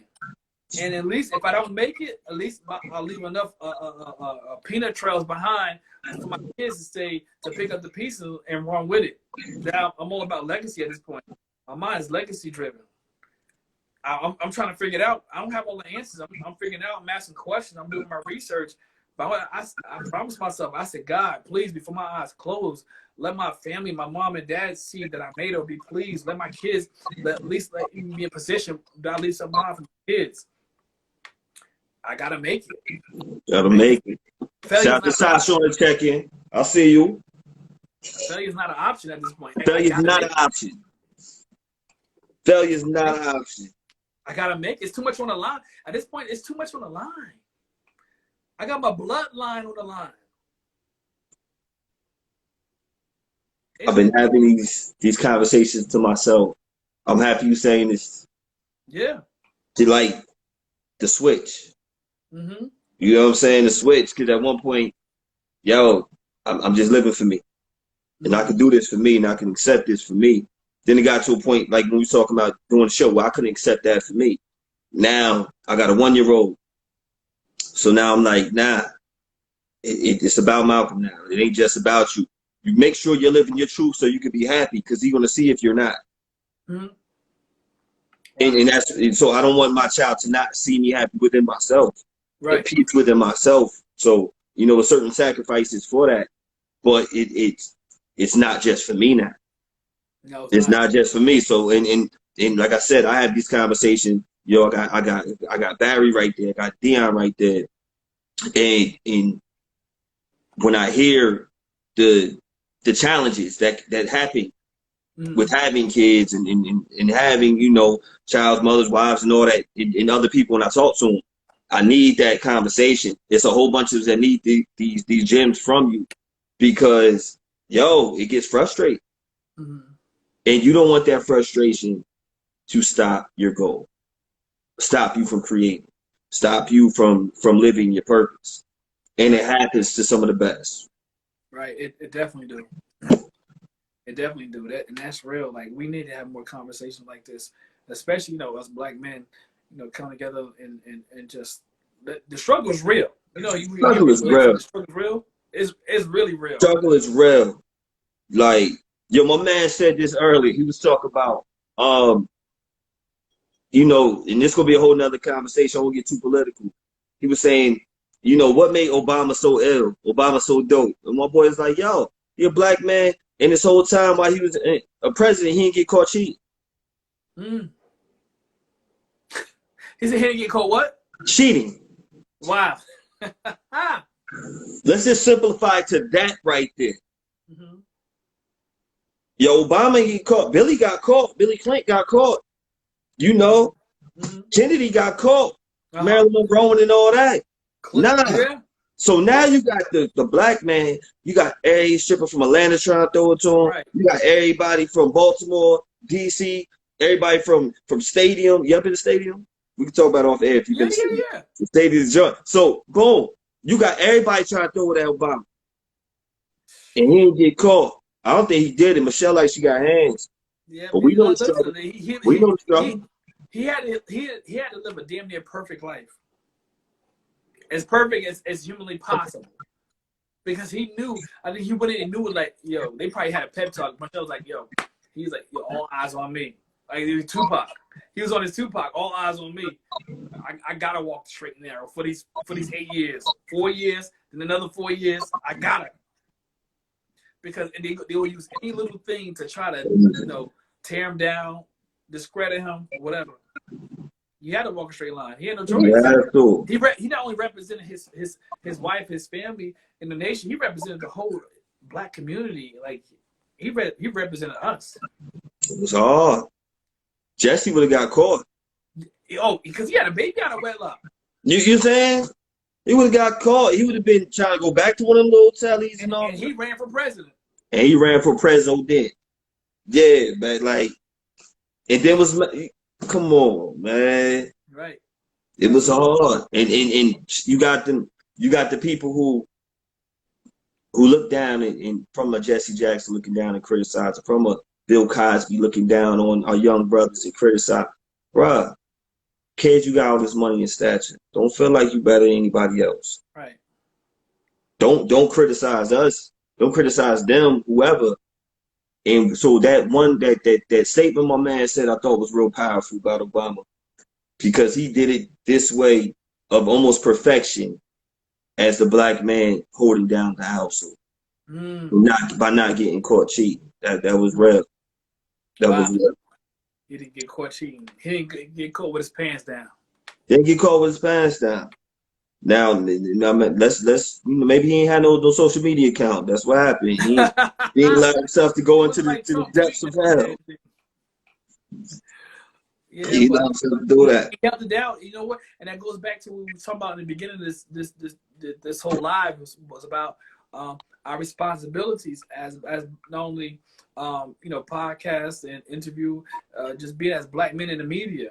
You know, we have a responsibility. We have a certain position to uphold, and we gotta get in alignment. We gotta stay in alignment because we got people that's looking at us. I don't care what angle we coming from. I don't care if we're dealing with multimillionaires or we're dealing with people who just barely make it paycheck to paycheck.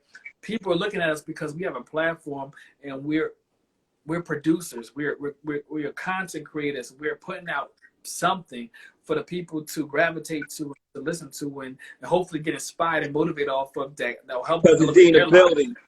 Yeah, to build. We're helping people. We're bringing the building blocks to people's lives. You know what I'm saying? And so when we go on live, when you go on your podcast, when you go on YouTube, when you go on Facebook, people's like, okay, what are you talking about today? What can I glean from this interview or this interaction today? You know what I'm saying? Like, I was looking at the interview you did just the other day, with the Plainfield legend. What's up? Shout out. I got my cousin D in the check-in right now. I don't know if everybody can see him. That right there, I'm gonna tell you, it was such a powerful interview. One of the best. Mm-hmm. Because of the meaning, what it meant to our city, mm-hmm. and the level of respect all of us on the panel that we have for him, and vice versa. And you can tell. It was that was it. We had to handle that responsibly, but we had to be authentic and we had to be real. And I was just wondering with everything connected the dots, everything, Dion, we were just talking about, we could have went 3 hours easy. Mm-hmm. And we're gonna have him come on again. But it also made me pay attention, like, his mother's watching. Right. His sister's watching. Right. This person in politics is watching. Right. This one from this one is watching. This coach is watching. Right. I got uncles in Maryland watching. D got his people down in North Carolina watching, Philly watching. Wow. We got to be responsible for this. Ty's going to have his people from his old school watching. So we have that certain accountability that we have to make sure that we uphold and do. But we got to be real with ourselves. And if you do it with respect, we can get the mission done. We can definitely get the mission done. But that was a good one. That was a powerful one. That meant a lot for a lot of people in different ways. Yeah, it's like what I got from it was like, his truth had to be spoken at that time. The things he couldn't say, he was able to say on your platform, and you gave him the opportunity to say all the stuff maybe that had been pent up in him, or the things he wanted to say at that time that couldn't be said. And you put him the opportunity to do so, and it was done. Yeah, and we even had more questions off it. Like D say, I got cousin D on it. He's like, you couldn't be on there asking the ratchet questions with Ty. You're right, because some people we can ask certain questions. We like not with him, not with him. But right. But yeah, man, it was real like that. It was definitely real like that. You know, you have had certain shows where it's a balance between the yin and yang, but you had to make sure the truth got out Right. because it's both truths Yeah. of different opinions. Yeah. From the women you had the OnlyFans and you had the therapist. You got two different styles, two different approaches, and you have to be non-biased. But Yeah. you knew you had the I don't say you knew, you felt you were obligated to get these stories out. Right. People And need to know. you might have backlash from one or the other. Right. Absolutely. You know, it's always gonna be somebody who don't agree. Like, you know, but listen, compare and contrast. We got to see both sides of the spectrum here. You know, you can tell about the glitz and glam of this, but let's hear about the other side. You know, if you know, with anything in life, I believe too much of anything is no good for us. Too much of anything is no good for us. So, you know, in order to make an informed decision about, you know, certain things in life, we need to know the pros and the cons. And so we heard the pros. Let's hear the other side of it. You know, So it may not all, you know, and the other side wasn't all cons. It was what she said, have at it. If you good, have at it. You know, if you good. But it was something good to see, to give people a greater insight to what is always presented to us, because we bombarded with get the bag and twerk and shake your ass and do this and do that, and you know what I'm saying. But it was good to hear the mental health side of it. It was good to hear the side effects, so to speak. You know what I'm saying? When the doctors give you medication in the hospital and they send you home, it's like, oh, take this, and that. But they send you home with this long sheet and they said, oh, the side effects is, you know, it might cause a hallucination. It may cause, you know, whatever. word up. Let's hear the side effects. I need to hear the side effects. Word up. What's the side effects going to do? Nah, that's real. That's real right there. Right. And the fact that you're not afraid to put it out. You know what? And I think that's one of the responsibilities that we have is in the media, not being afraid, not caring, not, you know, we care about what people say, but not to the point where it's going to compromise the message we want to put out and what what people need to see. You know what I'm saying? Like I said, we don't work for NBC, we don't work for CNN, we don't work for those channels, we don't work for we independent, right? We're independent newscasters. Straight up. We're Straight up. independent newscasters. We don't have nobody like I said earlier, like with the DJs in the radio station, they have program directors. Mm-hmm. They tell them what to play. You know what I'm saying? We ain't got nobody telling us what to talk about. We do what we want to do, and that's the power of our platforms. We control it 100%. Yeah, we may be on Instagram or we may be on the Facebook, but we on there 100%, doing what we want to do and how we want to do it. That's real. You know what I'm saying? And we're going to put out all the information that we feel that the public needs to hear. But And you got that. we're going to do it unapologetically. Unapologetically. Like, That word get hard I don't care what you think. after that Jim Beam honey. That word can get a little difficult. That unapologetic. I can't spell it. Look, hold on. What we talking? But no, it's for real. That's real. It's absolutely real. And unapologetic to your friend who's not going to agree with you. Your mother, this one that's not going to agree. Like, it's certain family I don't even like talking about the show with, because I don't even care about your opinion. I'm going to do it my way. I don't even want to have this discussion with you because I don't even want to give you enough time to even give your opinion. Right. Is the game on? Let's talk about that. Food ready? Let's talk about that. But we're not going to talk about this because I'm not even inviting you to something that means this to me, and I'm not going to care about what you say. Right. And it feels good when you have that in you, like, nah, this ain't for you. This is for me. This is for my audience. This is not for you. I didn't hire you. You're not on payroll. Your opinion, keep it to yourself. I don't want that donation right now. Yeah, write it off on another tax. Like this was real. This is raw and uncut. What you see is what you get. Yo, I got cuz on check. It's like the one thing I love is the balance of impact of words in the different mind state with a host. Right. I got my cousin. He could be Dion or he could be Julio Hackett, but it's still him. And that rawness and that comedy, it might need to be said at this time right here. I might be going this way, but no one needs to be at that honesty because it came from honesty. And then you got Barry might come from his honesty. Then True Lies come from his honesty, and we could talk about it. But man, we don't want to talk about this other person who won't get our honesty and don't respect our honesty. Who want to say why they're uncomfortable or what we shouldn't have done. You got Right. times where it can be female friends, girlfriends, baby mothers, wives, whatever, cousins, mothers who want to say they stuff. Yo, this wasn't for you. Right. We do this for us. For us. We speaking to us. Right. You got Oprah. Watch out. Go get an old magazine or something. Jenny Jones, whatever y'all watch. Yeah, But, Jenny Jones. Wow. you know what I'm saying? Ricky Lake, Jenny whatever Jones. they watch, those people do. Go watch Ricky Lake. But we don't have enough of us. Now, once they got rid of Montel, somebody else had to come back. The Baldhead, you feel me? Like, How and it about had it? to be us. How about it now? How about it? You know what I'm saying? Like, no hairline club. We here, baby. We gonna be doing it. Right. You're right. Wow. I didn't think about that. Once Montel Williams went, like, who Who's else that? we had? They got Arsenio was gone. Montel was gone.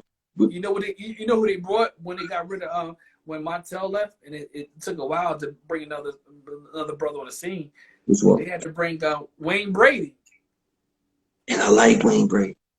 Wayne Brady, but they put him in a box. Yo, you know what's funny about that? How you have to just love yourself and have the confidence within yourself. Mm-hmm. Wayne Brady, I feel, is so super talented. Mm-hmm. And Definitely. Black people turned on him. And when he was called him on Uncle Tom and everything else. Uncle Tom and whatchamacallit murdered him. And this is the reason why Dave Chappelle had him on the episode. What's my man? Who's Paul Mooney. Oh yeah. But I don't know if you ever saw when Paul Mooney got on Wayne Brady was Uncle Tom and this and that. And I'm like, yo, Wayne Brady funnier than me than you. He's more talented than me than Absolutely. you. But now you want to get on him. Now you want to get on Uncle Tom and this, that, and the third. But now if Wayne, I'm gonna go there on that direction. If Wayne Brady took it to another conversation with him and picking on him, but you did this to him, and I'm like, yo, you got all these people that love you so much, but then you're not even loved at home. Or your own people that did love you at home, they didn't turn their back on you. And yo, it's corny. It's foul. That's what you gotta say. F everybody. Yo, this is what I'm doing. This is what I want to do, and live that. Because you can't make everybody happy. Any ones that was happy now, they ain't happy the next day. Right. It's ill like that, And, but it's hard to come to grips with it sometimes. Right. Yeah. It, There's a lot we got to fight out here. So a lot we got to, that hangs in the balance of, but that's what I was saying before in the beginning. Like, we really have to come together. Those who are out here doing this, like, black men like ourselves, all the black men who are doing what we're doing, we need to really band together and see how we can work together and support one another and lift one another up, encourage, inspire, and continue to motivate one another and keep that network tight because, we are the voice for our community. We have the platform. You get what I'm saying? Word up. We got to make it do what it do. We got to make it do. Yes, walking your truth. Honesty definitely is key. Definitely. Say, Jay Man Wright is saying that. Say, it's important to walk in your truth. Honesty is key. Absolutely. That's definitely how we started off.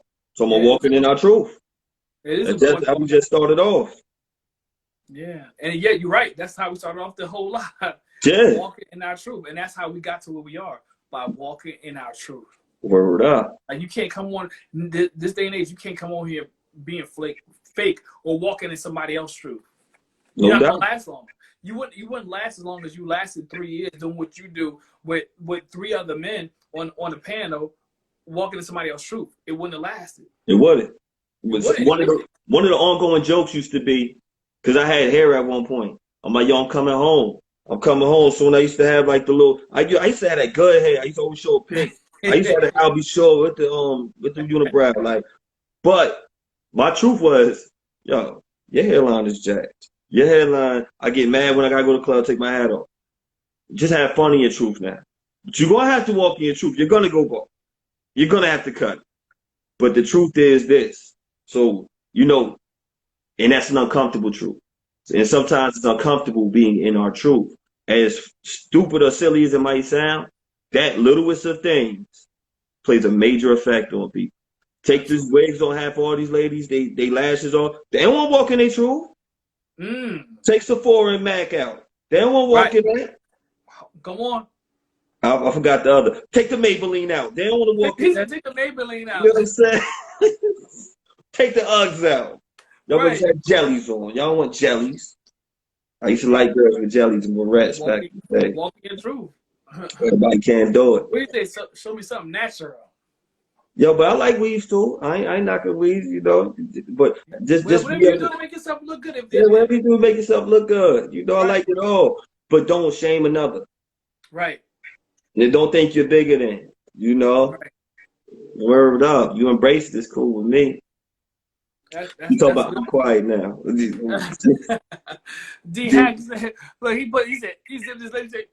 That's cousin D. That's cousin D right there for the show. You know, right there. Yeah. You know, be careful. You know, I love it all. I love it all. You know. We don't discriminate. But yo, this definitely was a good conversation. We gotta get more often. Yes. You know, and I've been holding my pee for the last 7 minutes. I'm like, where Me too, man. I'm like, yo, I ain't trying to get involved. I told you I'm doing this. I'm like, yo, I don't want to call it quits. Heck, I gotta pee. It's starting to get right up in here. You know what I mean? But look, we've been on this for 116 minutes strong. No doubt. Nah, it's fun. It was fun. We're gonna keep rocking. Gonna keep rocking. D, you gonna have to come through too. Yes, sir. You know, D, you gonna have to man cave official right here. Yes, D, yes. D, you gonna have to come through with RC and rock out too. You know, we're gonna get Barry, we're gonna get True Lies coming through, man. You're gonna get the team up here. We need this. Yeah, absolutely, man. I'm gonna share it, do whatever I gotta do with it. You know, is it compatible from the Droid to the eye? Oh yeah. You definitely did. I've been having difficulty last time. You know what I'm saying? It wasn't compatible. You know what I'm saying? Like, hold up. Yo, bro, I appreciate this, man. Let's rock out again. Let's rock out again. Man. I'll be hitting you with a few too. Word up. Yeah. Word up. We're gonna do this again. We're gonna chop it up more, but this is good. You know, sometimes, like I said, late at night we need to, you know, just chime in and check on one another. Iron sharpens iron. Absolutely. Let each other know what's on our mind, and you know, to give each other, you know, our props and flowers, whatever have you, while we here, because we put in work. We put in work. We don't look for the accolades. Mm-hmm. We don't look for the you know, the roses. We don't look for those praises. You know, we do what we do straight out of love, and because, you know, we enjoy doing it, right? Yes. And we know that it benefits the people at large. So that's why we're here. Absolutely. We are the pillars of the community. Absolutely.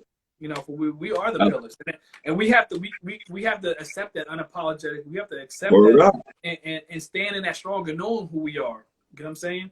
Absolutely. When we realize, when we accept that position and know who we are, we're able to dominate in that position.